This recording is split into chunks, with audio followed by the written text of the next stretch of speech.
কষ্ট করে পরীক্ষার জন্য প্রিপারেশন নিলেন আপনি কয়েক মাস, কিন্তু ফলাফল যখন ভালো হয় তখন একটা আনন্দ আছে না নাই? সারাদিন রোজা রাখলেন রমজানে, কি কষ্ট, তৃষ্ণায় গলা ফেটে যায়, কিন্তু ইফতারির সময় যখন রুহ আফজা শরবতটা খাই কেমন লাগে? একটা আনন্দ আছে না নাই? এজন্য আল্লাহ বললেন فإن مع العسر يسرا إن مع العسر يسرا ও নবী, কষ্টের দিন মক্কায় অল্প কিছু দিন, মদিনাতে আনন্দের দিন অপেক্ষা করছে। আমাদের জীবনে যদি দুঃখ কষ্ট আসে আমরা ধৈর্য ধরবো, তাওয়াক্কুল করবো একজনের উপর, তিনি কে?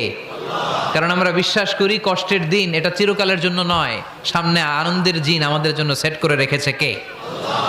তাহলে আমরা সূরাতুল ইনশিরাহ থেকে 3টা নেয়ামতের বর্ণনা শুনলাম, বিশ্বনবীকে কি সান্ত্বনা দেয়া হলো সেটা শুনলাম। এবার 2টা গাইডলাইন শুনে তাফসীর আমরা শেষ